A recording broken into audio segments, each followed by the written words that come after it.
Bienvenida, bienvenido a esta nueva inmersión profunda. Hoy vamos directos a una de esas preguntas que resuenan fuerte, ¿no? La cosa es, ¿está Dios realmente al mando de todo en nuestra vida? Tenemos delante un análisis con base bíblica que explora esta idea y pone el foco en Cristo.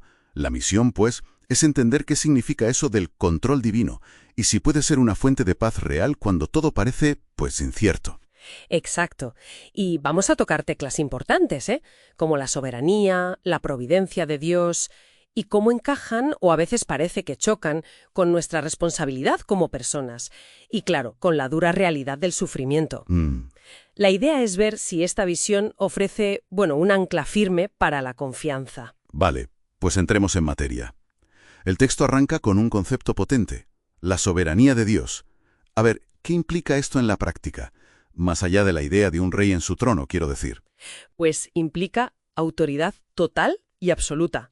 O sea, Dios es el rey supremo sobre todo lo que existe, y su plan último, al final, prevalece. Claro. Pero lo interesante, y donde entra la providencia, es que esta soberanía no es un poder frío y distante, ¿sabes?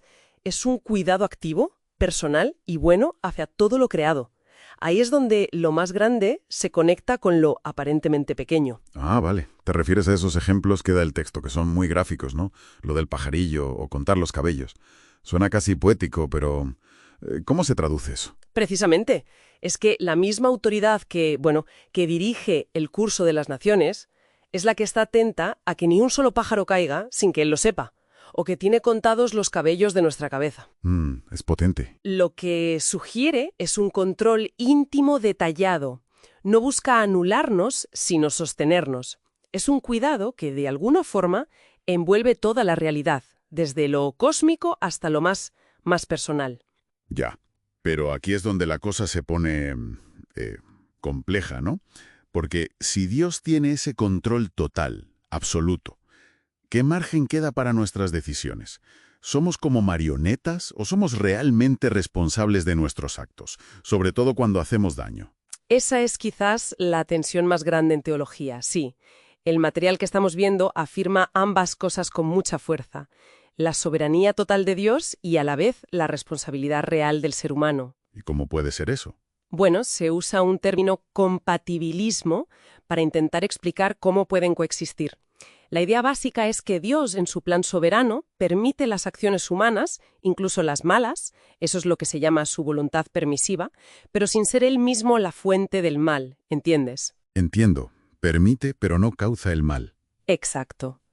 Y aún esas acciones, incluso las peores, las encamina para cumplir sus propósitos últimos. Vale, permite, pero no causa. Y aún así lo integra en su plan mayor. El ejemplo más fuerte que se menciona para ilustrar esto es la crucifixión, ¿cierto? Ese es un punto crucial. Sin duda. Es que se presenta como el acto más malvado de la historia humana, ¿no? La traición, la injusticia, el asesinato del Hijo de Dios. Y al mismo tiempo fue el cumplimiento exacto del plan redentor que Dios había predeterminado. Vaya. Quienes lo ejecutaron fueron plenamente responsables y culpables de sus acciones, eso queda claro. Pero Dios usó esa maldad para lograr el mayor bien imaginable, la salvación. Demuestra, según esta visión, que su plan no puede ser frustrado, ni siquiera por la peor maldad humana. Bueno, y tiene el control porque tanto dolor, en el mundo y en nuestras vidas. ¿Cómo encaja eso en un plan que se supone bueno? Pues el análisis argumenta que el sufrimiento, aunque es doloroso y no es deseado por Dios en sí mismo, sí es permitido y utilizado por Él dentro de su plan, especialmente para quienes creen en Él. ¿Utilizado? Sí, no se ve como algo sin sentido o como una señal de que Dios ha perdido el control, sino como una herramienta. Una herramienta con propósitos muy concretos. Una herramienta. ¿Para qué exactamente? Porque suena duro, ¿eh? Sobre todo visto desde dentro del dolor. Sí. Es una perspectiva difícil, lo sé. Pero los propósitos que se mencionan son, por ejemplo, refinar la fe, como el oro en el fuego, ¿sabes? Enseñarnos a depender de él en lugar de nuestras propias fuerzas o recursos. También purificar nuestro carácter, ayudarnos a soltar seguridades falsas que ponemos en cosas temporales Y incluso, fíjate, capacitarnos para poder consolar a otros que pasan por lo mismo con el consuelo que nosotros mismos hemos recibido. Ya. Todo esto, se enfatiza mucho, debe verse a la luz de una esperanza futura, de una gloria que, se dice, supera infinitamente el sufrimiento presente. Entiendo. Entonces, a ver, bajando todo esto a tierra, ¿cómo se vive en el día a día con esta idea de que Dios está al control? ¿Significa sentarse a esperar que todo pase sin más? No, en absoluto. La principal consecuencia práctica que se deriva de esto es una potencial liberación.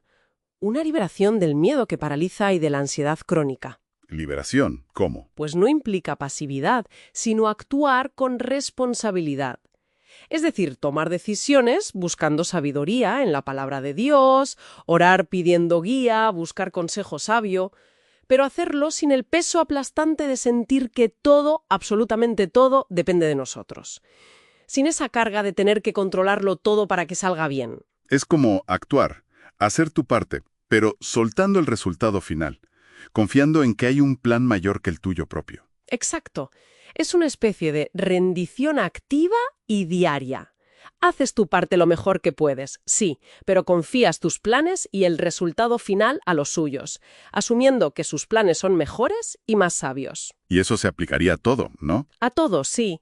Desde cómo manejamos el dinero, reconociendo que él es el dueño último, hasta cómo navegamos las relaciones, confiando en su guía y en sus tiempos. En resumen, entonces, lo que esta inmersión nos deja es que la idea de un Dios soberano, en control, no tiene por qué ser vista como algo opresivo o limitante. Podría ser, paradójicamente, una fuente de libertad y de paz profunda, especialmente al verla culminar en el plan de redención a través de Cristo, incluso cuando atravesamos sufrimiento o incertidumbre. Exacto. Y quizás, para dejar una reflexión final en el aire, podríamos pensar cómo cambiaría nuestra manera de afrontar los desafíos, los grandes y los pequeños de cada día, si en lugar de verlos como un caos sin sentido, los interpretáramos como circunstancias permitidas, filtradas y dirigidas por el propósito soberano y, sobre todo, amoroso de Dios. ¿Cambiaría algo?